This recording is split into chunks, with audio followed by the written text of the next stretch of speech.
And away we go. It's the DFS Early Bird right here from Awesemo.com. Dan Strafford, Dave Lockren, along with you for the next hour or so, talking about a 10-game NBA slate on Friday.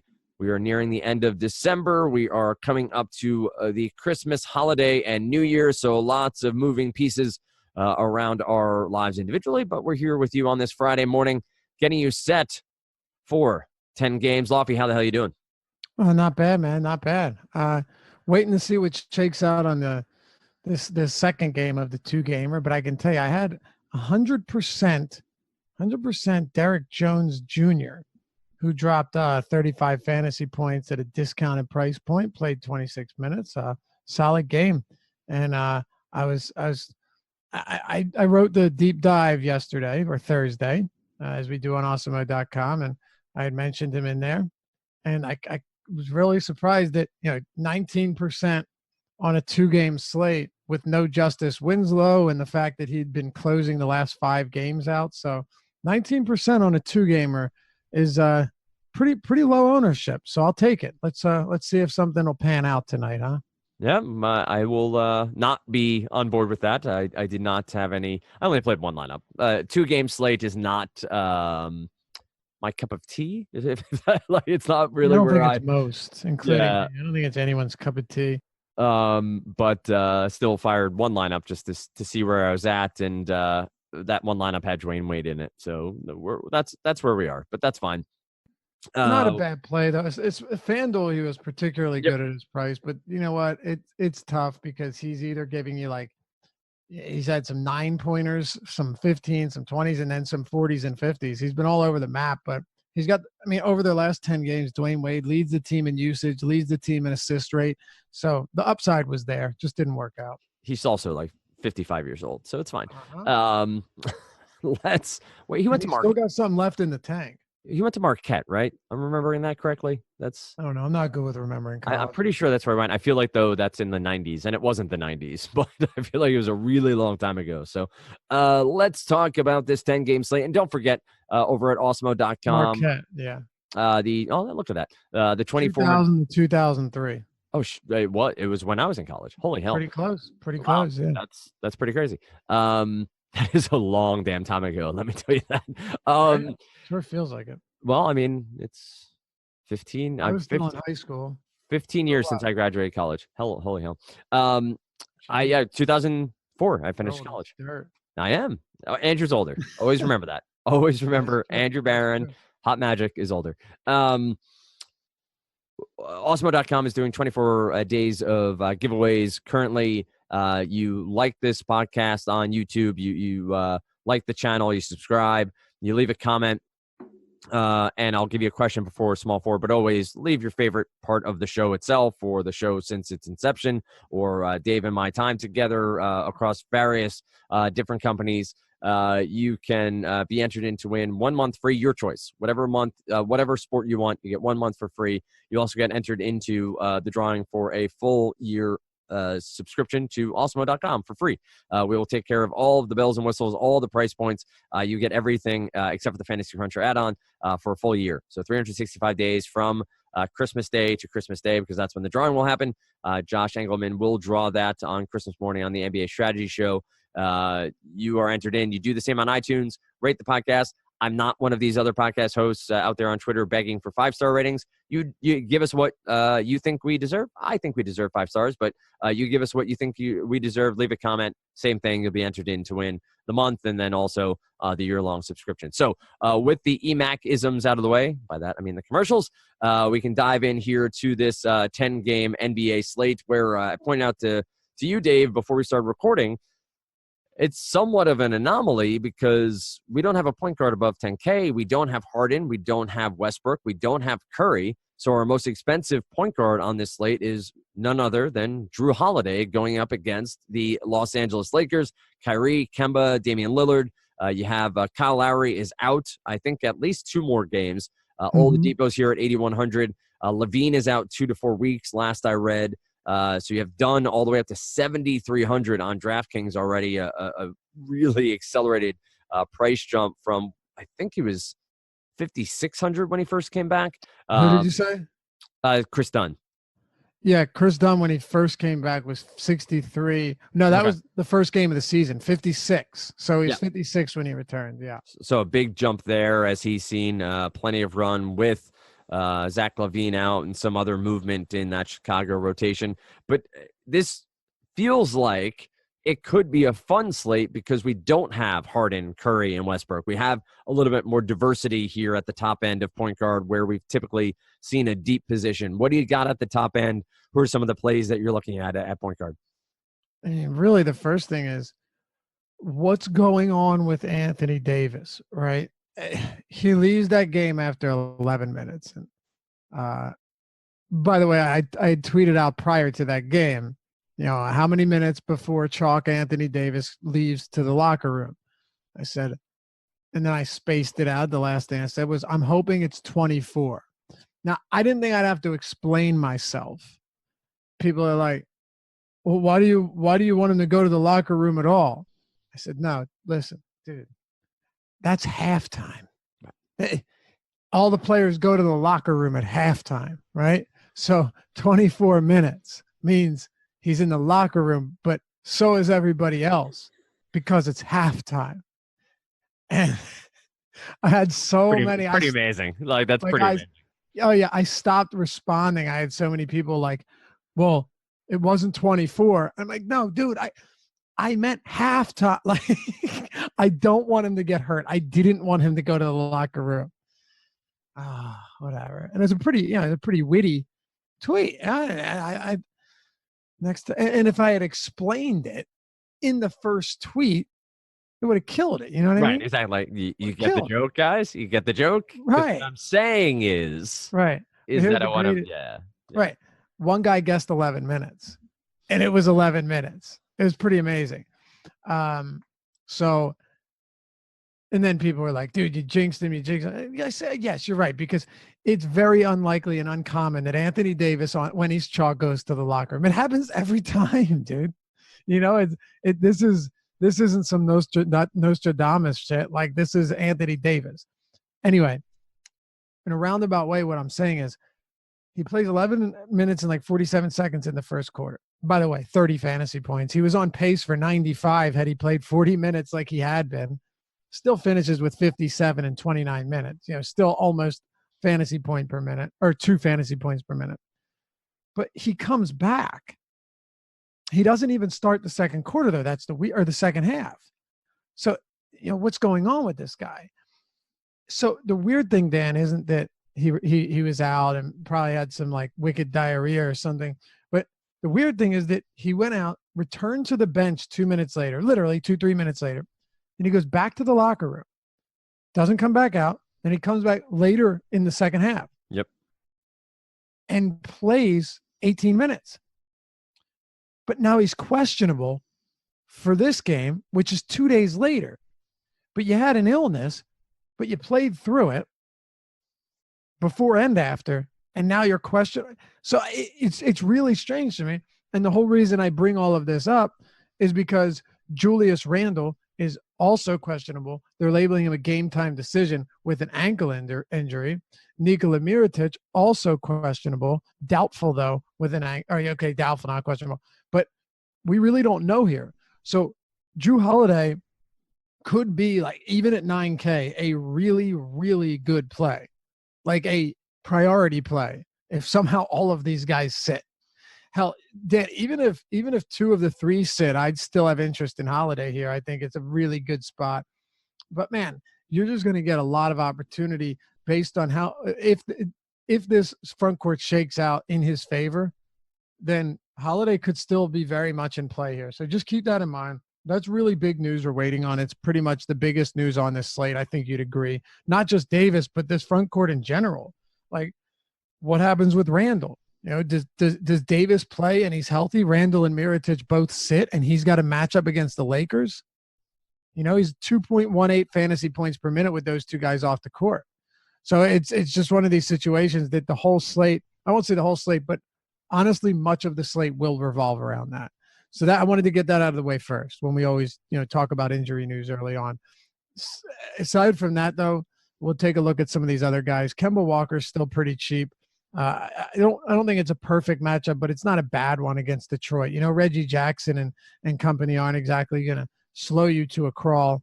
I think Kemba's a perfectly fine play.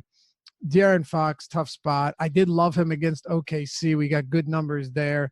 I know a couple guys that actually watched the deep dive had really solid nights with De'Aaron Fox in their lineups on Wednesday at 58.8 fantasy points against OKC. He showed up big time.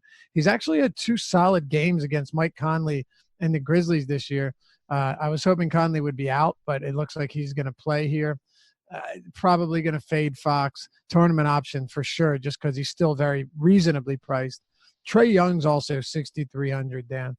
I'm not a huge – I think, them passing up on Doncic was probably not the best idea. But Trae Young is still cheap, and he's still somebody that can give you good numbers. What's funny is that the Hawks actually drafted Luka Doncic. Right. Like they had him. They're like, nah, we want Trae Young. But here's the thing. Trae Young's minutes right now are a little bit concerning. Jeremy Lin is back and healthy, so that doesn't help. Even if someone like Tyler Dorsey was out, which he's back in the lineup on Friday, I still think Trae Young is too cheap just because the matchup's really good, and this is actually one of the games that, other than the Wizards when they play against them, that they can stay competitive. So those are the guys at the top and mid-range. But you're right. There's no one that stands out as like a high-end, excellent play, a Westbrook or a Harden or so on. It's crazy to see. I was trying to use Wowie to get me usage on Drew Holiday with AD. All 3 of them out? Yeah, and it gave me nothing. It didn't even load anything. So I don't know if it's on my side. If I take just he probably played no minutes. That's without him. I went back to halfway through last year. Randall wasn't on the team yet, right? So that would be right. So it would still null search. No, it wouldn't. No, it wouldn't. It would. Oh, give me okay. It would still give it to you because it would give you prior to that when he was off the team when Mirotic and Davis were off. Right. That's what I thought. All right. Maybe I'm doing something correctly here, but let me check it out. So you want Drew without Davis, right? Without Anthony Davis, without Mirotic, with Randall as part of the mix. Drew Holiday has a usage of 27.4. But with the 3 of them, I just got a null search. I got no results. So maybe you can. Yeah, so this year in 19 minutes, really, I think the best way to do it would probably be like without Davis and Randall, and then without Davis and Mirotic. Oh, yep, that makes sense. 3 of them aren't going to be playing a ton of minutes together, but let's see here. Holiday 1.69 minutes with that. Actually, all of those 19 minutes, or no, not all, but most of them probably came on Wednesday. Right. That makes sense. Probably. So, but that's a good point about something like Wowie, as you have new players joining and guys who are trying to, and gals who are trying to up their game. The way to search these sort of StatMuse NBA Wowie, which is over now at More Funds, and you need to know how to search it. And so one of those tricks Dave just said is sort of manipulating it a little bit from time to time, just see different packages of how the data comes out. So it's not necessarily saying all 3 players off the court, but let's see what he is with these 2 guys off of the 3, and then these 2 guys off of the 3 to start to get more sense of the data, which makes a ton of sense when you're trying to make it work. And another thing too is that you can substitute guys to get a better idea. For instance, what I was doing earlier this year was taking, because Rondo's no longer there, but Elfrid Payton at the beginning of the year was healthy, and Payton and Rondo are similar enough. They're not good scorers, both good facilitators, above average rebounders for their position. So, and since we didn't have a lot of data on that, what you do is put Rondo in place if you wanted to get last year's numbers that were less skewed. If you're running something, if Payton's off the floor and Davis is off, well, if you're just running it with Davis off, and Payton, you're not getting the real numbers. If you would run it with Davis and Rondo off instead, then you have somebody that you can put in as a substitute for Elfrid Payton and get a good idea of what it will look like with that scenario. You're just replacing one guy for the next. As long as they're similar enough players, then it's good enough. It's not going to be perfect, of course, because it's not that player. But Rondo and Elfrid Payton, they're close enough in terms of what they take away from someone like Drew and how they do it. That's another way that you can search things to get them more accurate. I will point out for those who are interested, and there are any number of advertisements and promo codes out there right now, but Yahoo is running a $1 million prize pool event on Christmas Day. So a 10 max entry, $20 per entry, 5 NBA game slate starting at noon. They do have late swap over there, so you can screw around with lineups throughout the day if you want to stack the later games. But just wanted to point out, and obviously we have the promo code Awesemo. I believe it gets you $30 when depositing. So check that out. Also, more information over there, top of the header at awesemo.com for those who want to find it out. Let's move on to shooting guard next. We have Drew again eligible here. Oladipo is MPE. The position is full of MPE. I love doing this game. Scrolling. Yeah. Vince Carter. Vince Carter is our winner. Is that right? Wow, that's crazy. Shooting guard only. And guess his price point. 32. 3,200. Was that right? Nice. Yep. Spot on. Nice, nice. So that is our first shooting guard only eligible player. And obviously, half jokingly here because MPE makes a world of difference, but each position has at least typically 5 to 10 positional only. I guess small forward is very similar on this slate as well. But shooting guard has Oladipo, DeRozan, Tim Hardaway Jr., who gets a matchup with Atlanta, revenge game. I'm kidding. That was a complete joke. But Hardaway Jr. here, 7,400. Dunn, as I mentioned, 73. Then you get Rose and Mitchell, D'Angelo Russell, and Spencer Dinwiddie, who have both been pretty dynamic over the past 7 wins for the Nets, but they do get a matchup with the Pacers here, who have been very good on the defensive end. What do you got? Well, this is a position that will probably maybe use Holiday in your back pocket and use somebody else at point guard, use him here at shooting guard. What do you got at shooting guard on DraftKings? All right, let's do it. By the way, not a lot of value at point guard. There's really not much there unless you want to pay what I think is too much for Fred VanVleet. You can, but not really a spot that I feel good about. And by the way, Damian Lillard against Utah is pretty interesting. Defense has been better lately, but he's cheap, and my expectations are that he goes vastly overlooked on this slate. So I like DeMar DeRozan here, Dan. I like him quite a bit. He's $8,000 on DraftKings. It's quite a friendly price point for a guy that still has shown many times this season that he has 60+ fantasy point upside. Excellent player. He can rack points up as good as anyone. 8,300 on FanDuel is also very reasonable. Yeah, I think at that price it's really nice, especially if Davis is out. You do you want to spend on LeBron? You could. I'm not against it. Giannis against Boston. It's like, maybe, but yeah, I don't know if you want. I don't know if you need to go there. You certainly don't need to go to Giannis here. So you might be able to build a really nice lineup with a couple, like high 7 or 8K and maybe a 9K guy. Like say Davis is out, you get a Drew Holiday or something, and another guy we'll talk about later. But I think DeRozan is a real strong play here.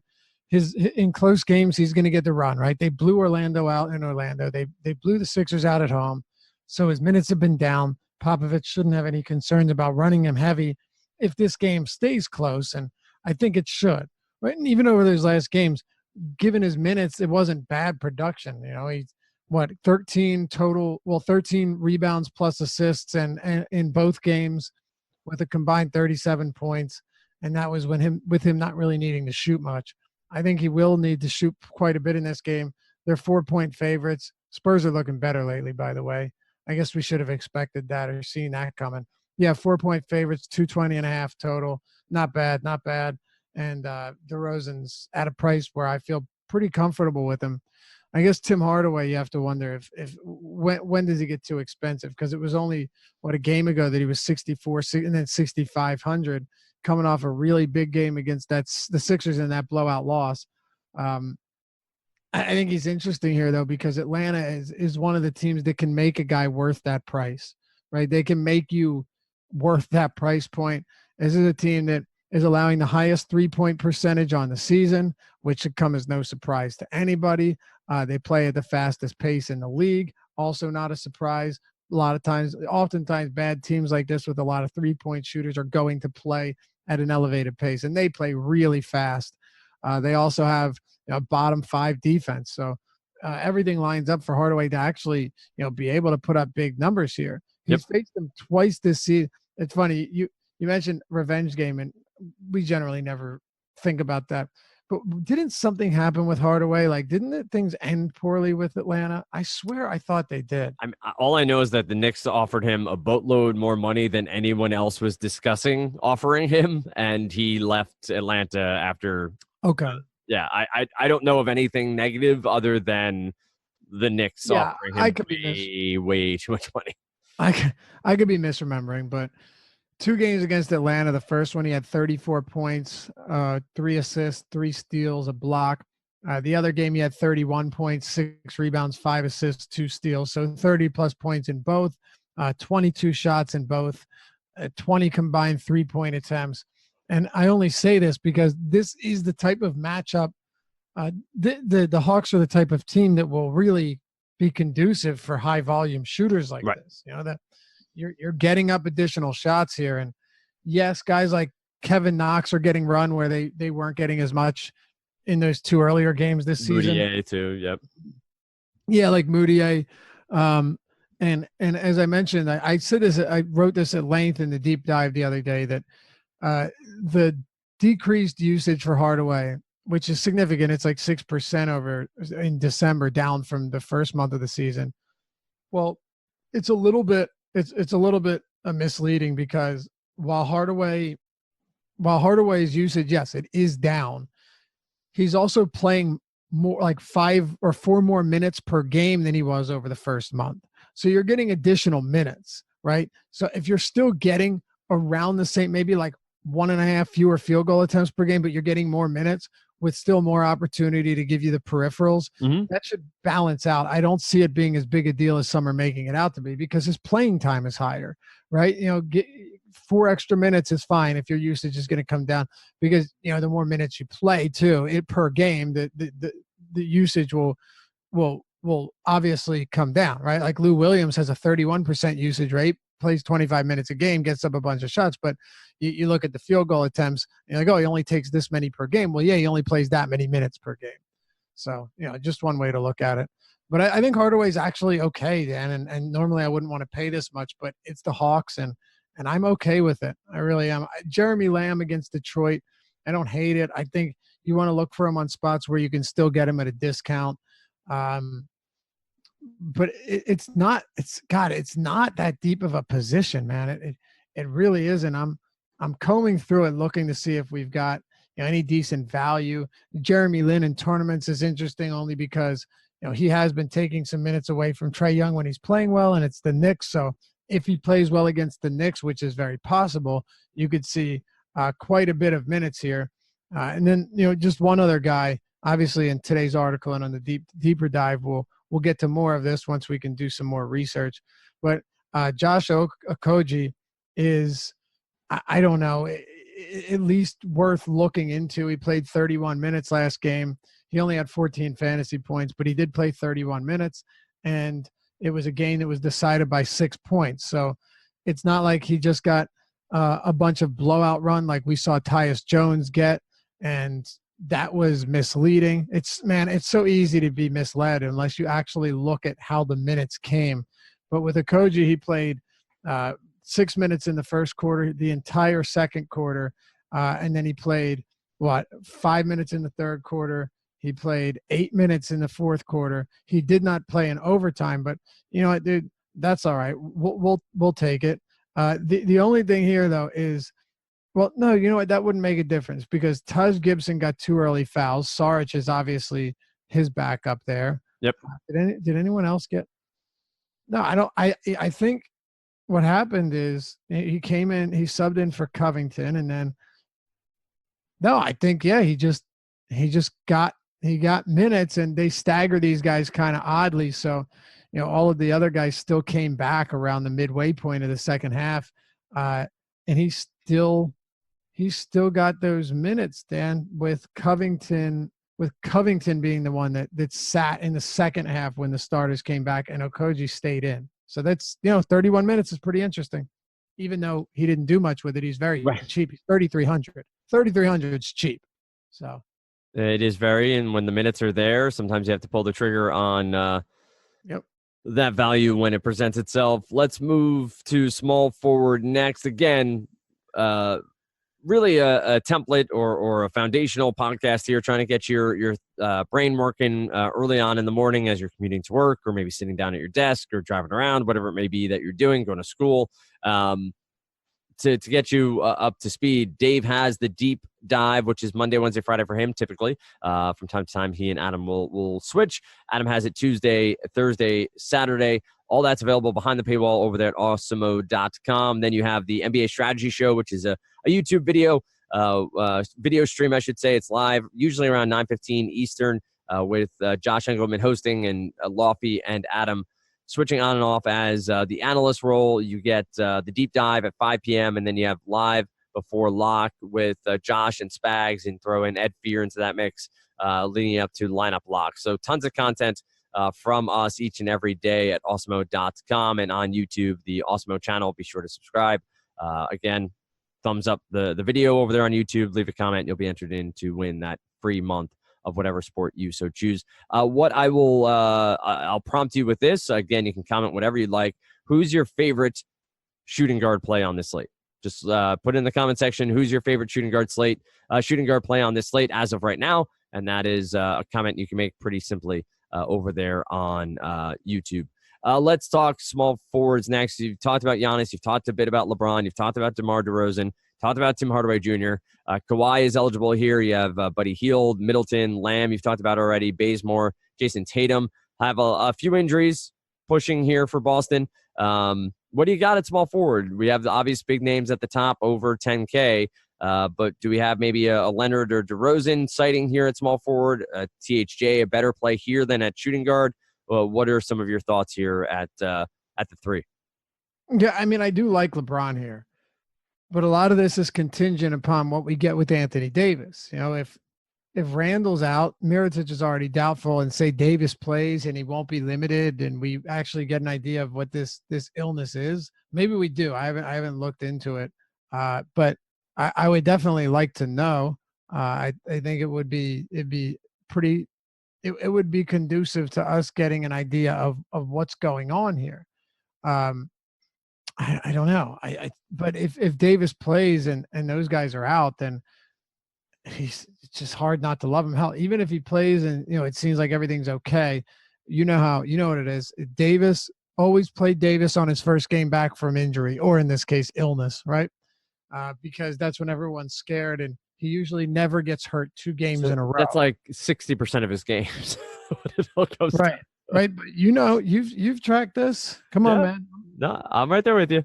Now, the only concern is this was an illness and not an injury. So could he get injured in this one after being ill on Wednesday? The probability, exactly. There's some sort of algorithm we need to run on that and see what the probabilities are. Exactly. Right. Because illness and injury are not the same. But I mean, I'll just talk about him now. I still really love Anthony Davis. It kind of does. I don't even care who's out, but if he plays, it's really difficult not to love him here. Now, Here's the difference. If Julius Randle plays and Davis doesn't, even if Davis does play, I don't care. Julius Randle somehow 7,500 still on DraftKings. To me, it makes absolutely no sense at all that he is still this cheap. It's crazy. It's nonsensical. It doesn't make sense. And which is what nonsensical means. I'm going to have a lot of Randle if he plays, no question. 8,700 on FanDuel where he's center eligible. Even that, I don't love that at all, but even that seems reasonable. So if that's reasonable, 75 on DraftKings is just absurd. So I like LeBron. Moving back to small forward, and we can skip those guys once we get to power forward because now you know where we're at.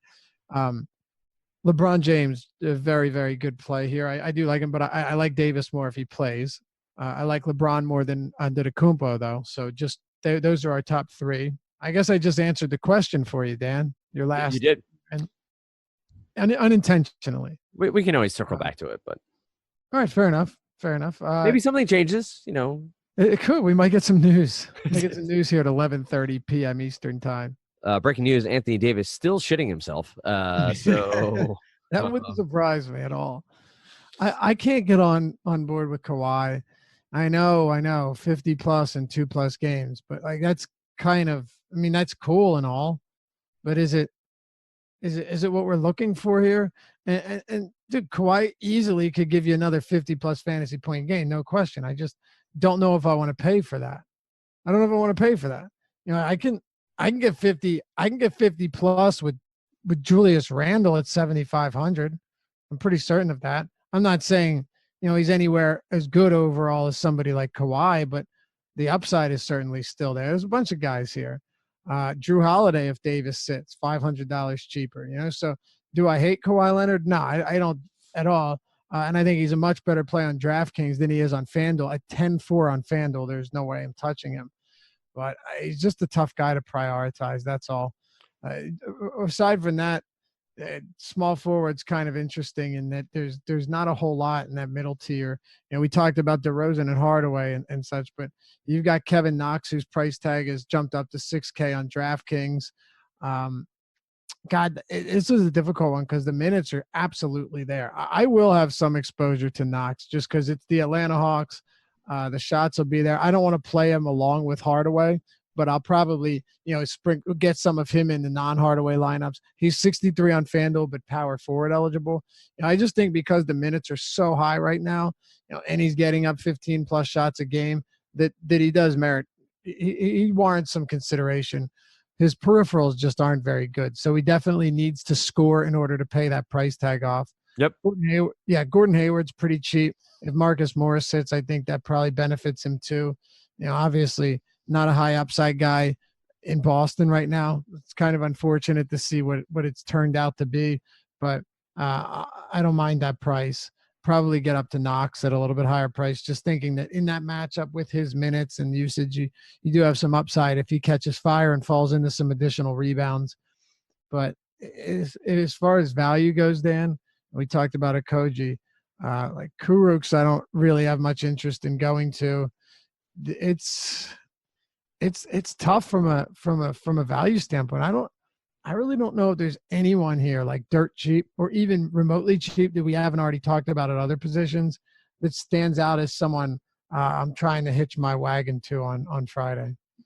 I will point out that one of the increases for Knox of late over the past 6 games, he's been hitting 43% of his three-pointers. Now, to Dave's point, if that continues to be the case, you like his upside a lot more. If he goes back to shooting 26% to start the year, that is going to make a wide range of outcomes between what you get from Knox because he's not doing giving you the rebounds. Yeah, anything. He's not. Yeah, he's not doing anything else right now, and that's his game, his MO. And you're starting to see the Knicks actually playing more 2-3 zone. So how that affects rebounding will be very intriguing as well over the next couple of weeks.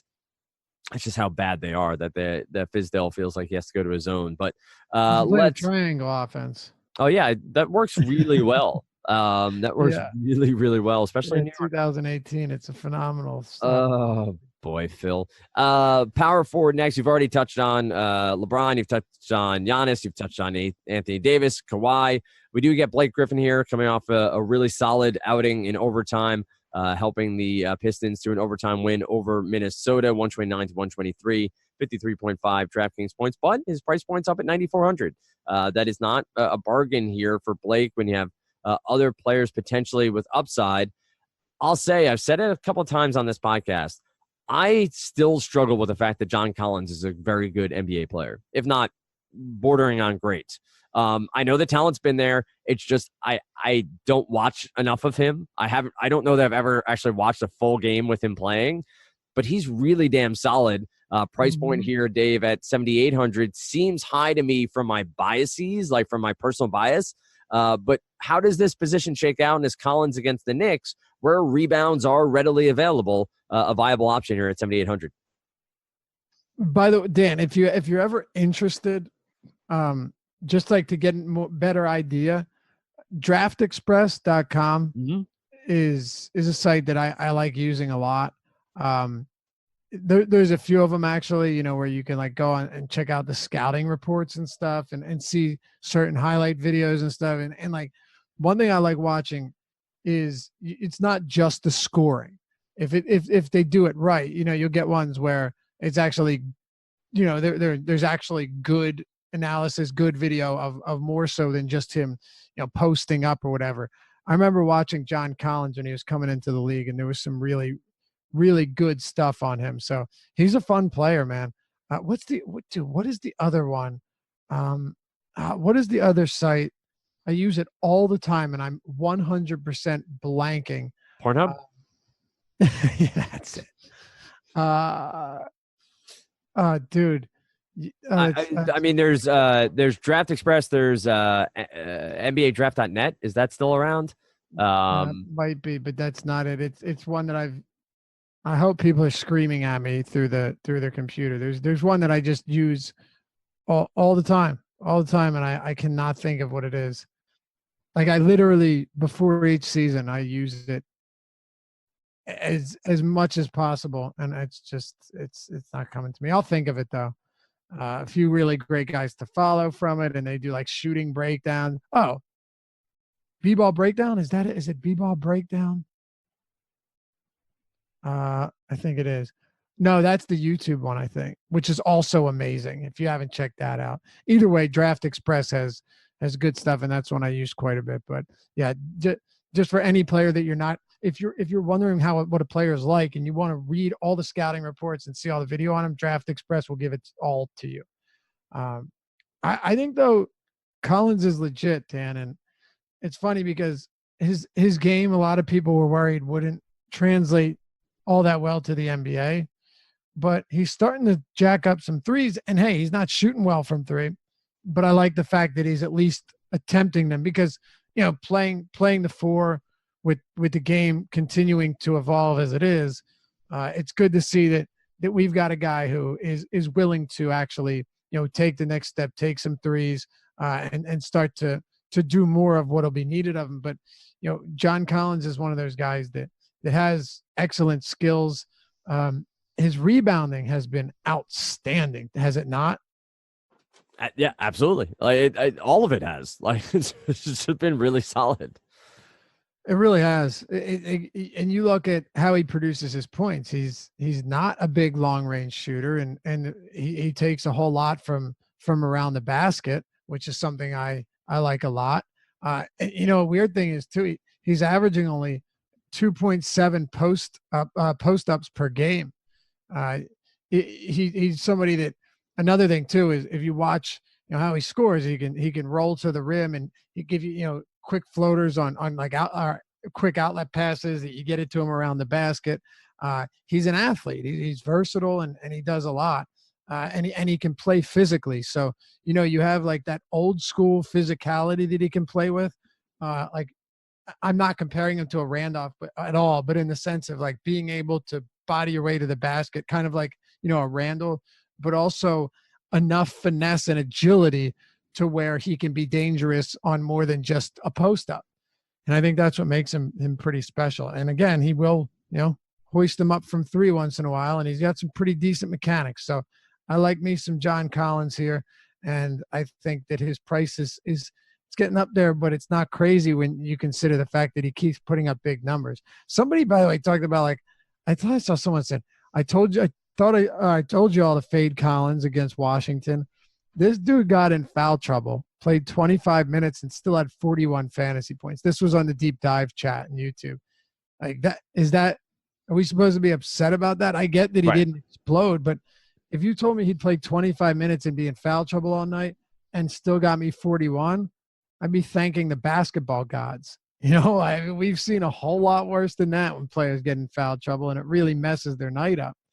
So I think Collins is fine here. I only want, I'm not going to load up on Hawks, but he's been really, really good. He's taken a huge step forward this year, Dan, and I'll stop talking about him now, but I will tell you that on a per minute basis, and this is, in the end, this is really all we care about. We can talk for days about how good they are or whatever, but almost 1.25 fantasy points per minute this year. Huge. I love it. And I'm going to have some of him at that price. I have no problems with it at all. I think Lauri Markkanen's interesting against Orlando. I'd rather find the money for Collins but Markkanen looks solid. I just think Collins is more consistent here because where Markkanen can have some games where he just doesn't rebound at all, even though he's looked better in that category or department this year, he's still not nearly as consistent as Collins. Collins can have a bad shooting day and still give you like 17 rebounds. So that's something to fall back on, and I like that. I don't think I'm going to Blake here. Talked about Davis, LeBron, Giannis, and we like them in that order if Davis plays and isn't limited. Probably won't have a lot of Giannis and Antetokounmpo. I don't think it's necessary. Julius Randle, if he plays, at that price, he's a great play. Him and Collins are both really interesting there, Dan. So it's not a bad spot. And then, Noah Vonleh, if he doesn't get in foul trouble, he's probably still going to get himself some good minutes. 36 minutes last game. He's not that crazily priced. He's got a phenomenal matchup. A spot where, could he struggle to rebound? Maybe, but I think we overlook. I think sometimes we exaggerate that because teams are not holding in their offensive boards all the time. You're still going to have plenty of defensive rebounding opportunities if you're somebody like Vonleh. It's not that big of a concern. As long as he's not in foul trouble, I think he's fine. Who else? Dwayne Dedmon's getting up there in price, but at this rate, you can't overlook the minutes that he's seeing. His minute totals since the start of December, 31, 22, 30, 32, 28, 32, 27. We're starting to see some legitimate consistency. And if that's the case, Dwayne Dedmon at least has to be – if Dwayne Dedmon's going to play 30 minutes per game and he is a per-minute guy, then why wouldn't we consider him if he stays below 6K in a matchup like this? I think that between all of the options in the Knicks-Hawks game, there are going to be a lot of rebounds to go around because they're two poor shooting teams. So right, and one of and Vonleh gets a massive pace-up matchup as well. Exactly. So right. Again, people overlook that stuff. Yeah, I'm sorry, they exaggerate that stuff. Yeah, the lack of defensive rebounds available. I think that's a great spot for Vonleh. I'm going to derail our discussion here momentarily, so it's going to be a brief one. But have you seen what's out tonight? That Buddy Hield is in fact a year older than he's been reported for the past couple of years. Are you serious? Yeah. Get out. That like the media guides have had his birth year as 92 when it's in fact 93 when it's in fact 92. He's 26, not 25. And he didn't he's 4 months. He's 4 months older than Anthony Davis, I think. No one ever said like, hey, like a buddy of his never saw it on TV or it was like, hey, you're not this age, right? I'm just trying That's so weird. I just saw it come across since Twitter. The start of his career or since he came to the Kings? Since the draft, the draft. Oh my God. Yeah. How does that happen? It looks like it might have been a note at some point went out with the wrong date, and that's just what kept. I'm trying to. I'll see if I can get the actual. Yeah, and that just kept circulating. Yep. Wait, no, it's 2 years. Yeah, old. I just saw that. I saw 2 years. Oh my God. This website just simply had it wrong. Amazing. I mean, like hell. So weird.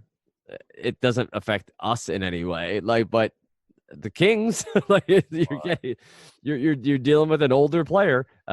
He's 4 months young, 4 months younger than Embiid, Davis. Okay, but still, Davis has been in the league for what? 23 years. 4 more years. Yeah, 4 more years than Buddy Hield. The situation arose on Monday night with Hield celebrating his birthday as his team lost handily to the Minnesota Timberwolves before the game. Hield told the Kings broadcast team that he was turning 26, which threw many for a loop. As NBA.com, nearly every media outlet have him listed as December 17th, 1993, which would have made him 25. That is so weird. So wait, they're wrong about it being an extra 2 years. Yeah, I don't know why it says 2 years, but definitely a year. Definitely a year. Amazing. Let's close out. Watch, he actually has his age wrong.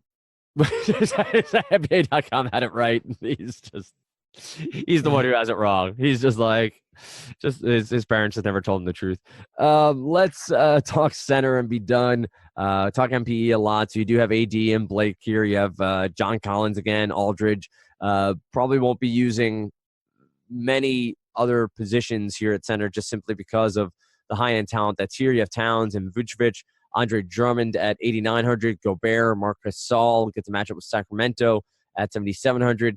Enes Kanter against Atlanta stands out a bit here at 7K. Nurkic, and then you get into the cheaper end with Dedmon, Willie Cauley-Steins at 5,700. Jared Allen's all the way down here at 5,100 against Miles Turner.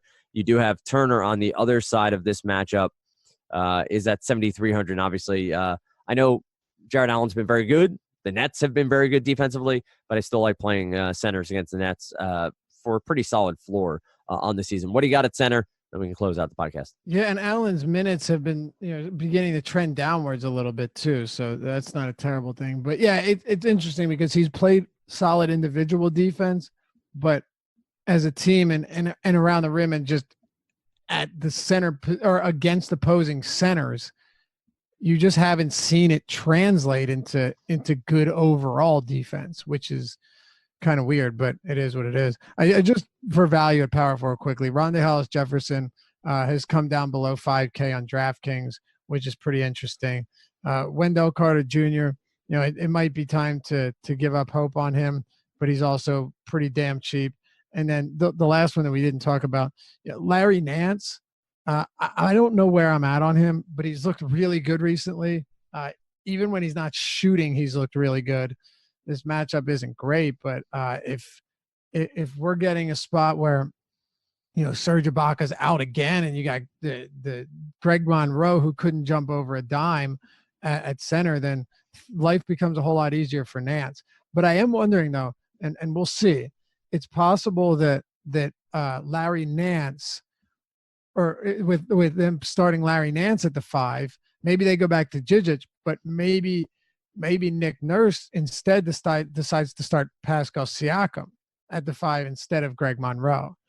So just keep all of that in mind. This is probably a fluid situation right here, but that would make Siakam, who I already like against Cleveland, if Ibaka's out, obviously, that would make him that much more appealing to me. I think, look, the closer you get a guy to the basket when they're big, the more rebound opportunities, the more shot blocking opportunities, and the easier opportunities to put back trash around the rim and convert easy baskets.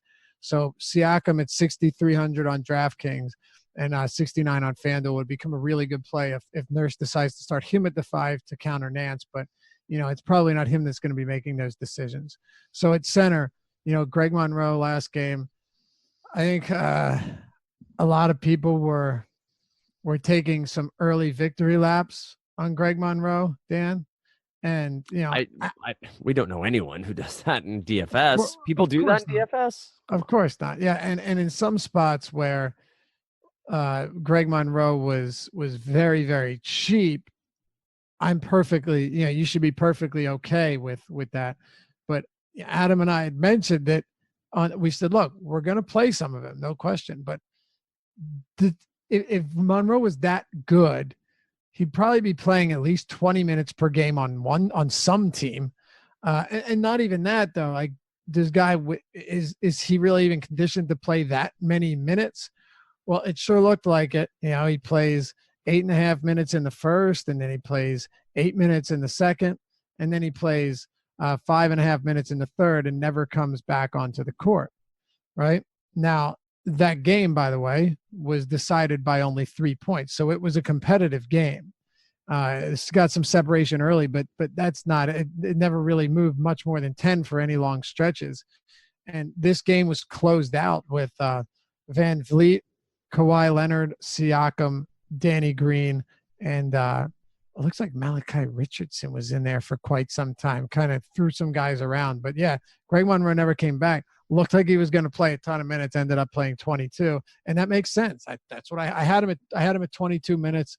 Not saying, I expect to hit it right on the button. No, just it didn't seem like a spot where you would see Greg Monroe playing 30 plus minutes after not really playing much at all. But he is a good per minute guy in this spot. If you get another start, I don't have an issue with him. But again, I'd caution you that he's probably, especially now that his price has come up, he's not really, I wouldn't expect him to give you huge numbers unless he gets out to a monster start early on. And how is he going to hang with a high flying energy guy at center or against a high flying energy guy like Larry Nance? I think that could be troublesome for him. and could see him losing minutes there as well, especially since the front court in Cleveland is not really offensively oriented, but also could give him trouble even if they aren't because of his style of play.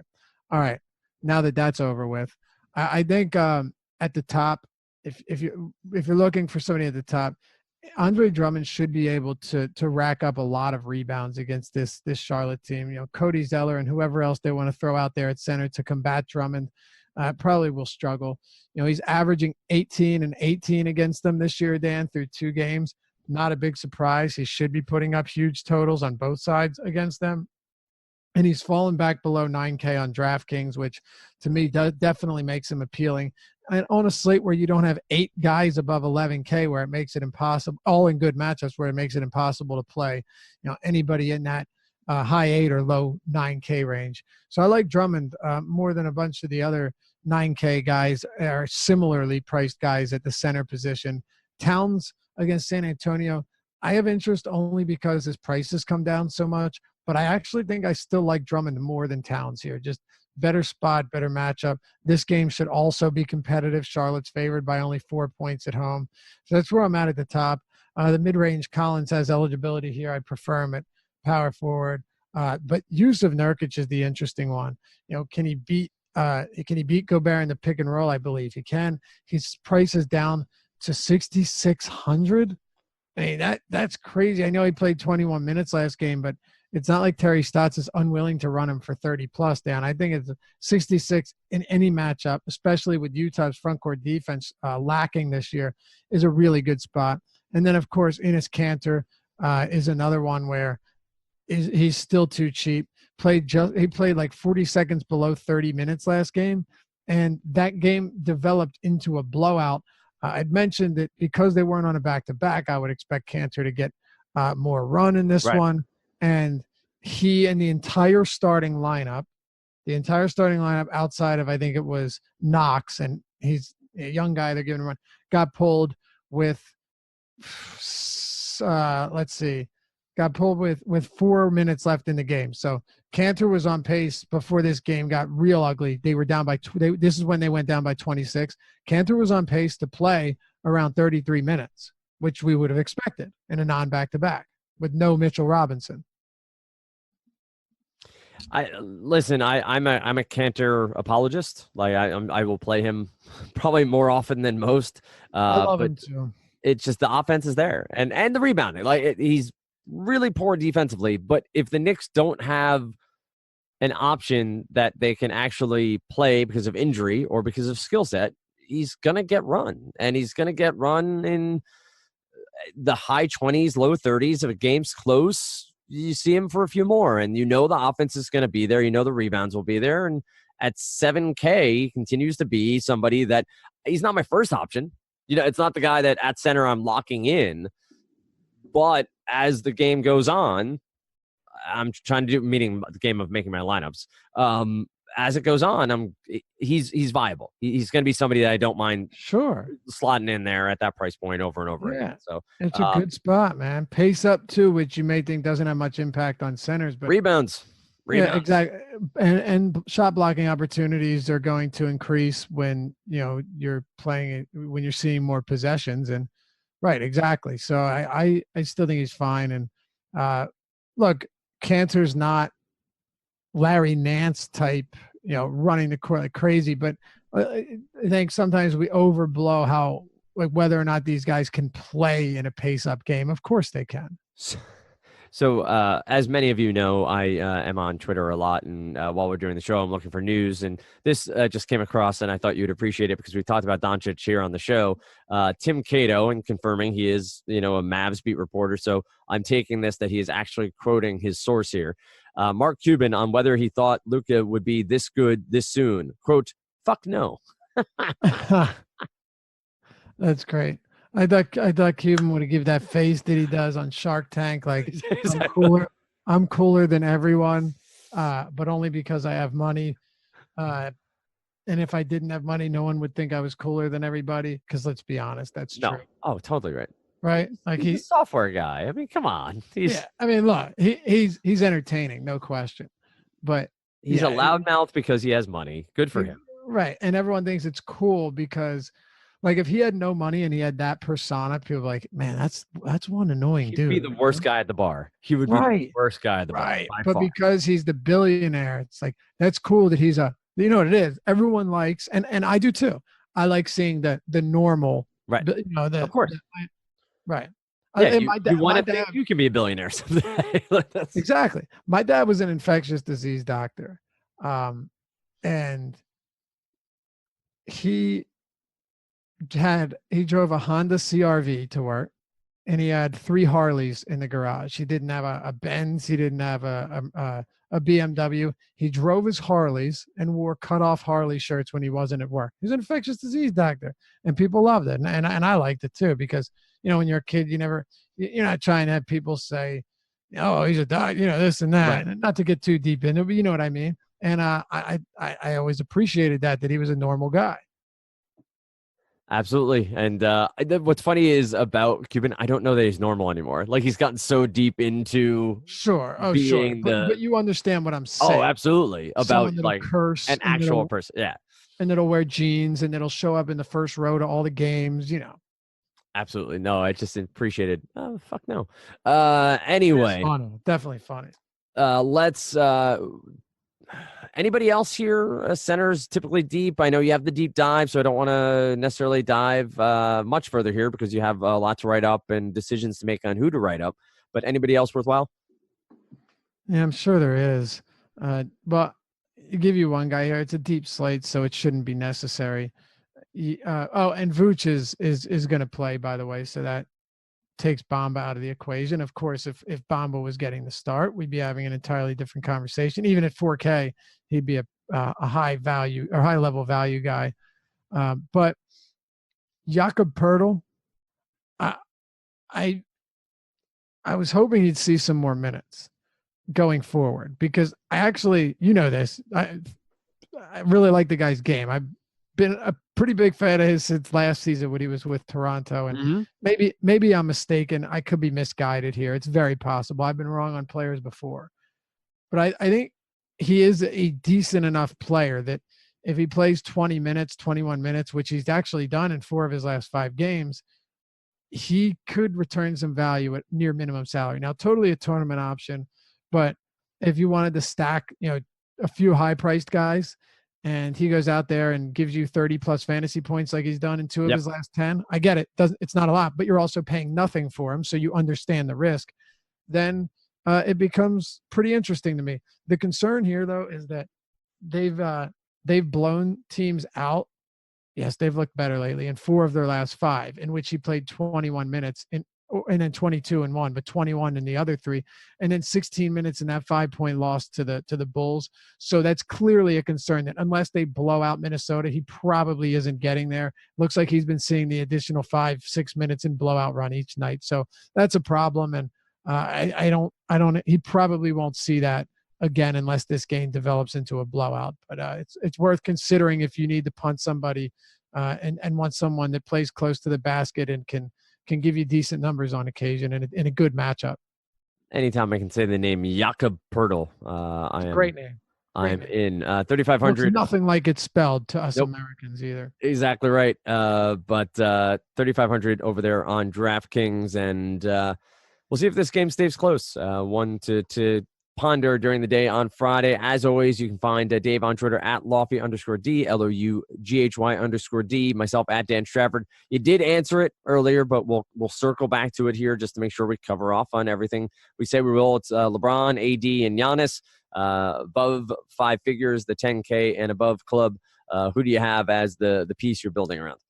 There's so many caveats here, Dan, because oh, and by the way, Jaren Jackson tournament play, of course. If he gets that 30 minutes, 29 minutes against the second fastest paced team in the league, with Memphis being the slowest paced team in the league, it's exactly the type of game that suits him. So I know it's crazy, but in 2 games against them this season, Jaren Jackson, and I'm sorry, I had to get this in, Dan. You know how I feel about the guy. Jaren Jackson in 2 games against Sacramento this year has been very, very solid. And it's not a big surprise because of the pace-up spot. 27-6 with 2 blocks and 4 steals in his first game against them. 14-7 with 2 assists, 2 blocks, and a steal in his second game. And he fouled out in 30 minutes. So, yes, I like him here. only in tournaments. Anthony Davis, if he plays and isn't limited, would be my top guy. If Randall and Mirotic are both out and Davis plays, then it's not even a question. Like, it's not even really him and James are close anymore. He's just far and away the top guy, 2.18 fantasy points per minute with those two off the court. And then I like James, and then I like Antetokounmpo. But we'll still have to wait and see what shakes out with not only Davis, but Randall and with Mirotic, and basically the entire front court for the New Orleans Pelicans. All right. Don't forget, you get entered into the drawing for 1 month free of any sport you want over at Awesemo.com by liking this podcast on iTunes, meaning subscribe, leave a comment and a rating. Again, not going to beg, but 5 stars are more than welcomed. Over on YouTube, like this video, subscribe to the channel, and then leave a comment. Said earlier, who's your favorite shooting guard play? It can be anything. Favorite moment from this podcast, favorite moment from any podcast we've done, or what the weather's like in your area. Could be anything. Just leave a comment, subscribe, like, and share. Always appreciate it as well. With that said, you get EMAC and Adam on Saturday morning. For those of you, you'll hear from Lofty and I Monday morning. So I'll wish you, whoever celebrates, a Merry Christmas then. But for those of you who do last minute shopping, have fun, because it's always fun. That is me, my friend. I had no doubt. I lucked out, did a bit more Amazon this year than I've done in the past. But I do have to get out and get at least 1 or 2 more things this weekend, which will be a lot of fun. So with that said, we wish you the best of luck in this 10-game NBA slate. We'll be back with you Monday morning right here on the DFS Early Bird.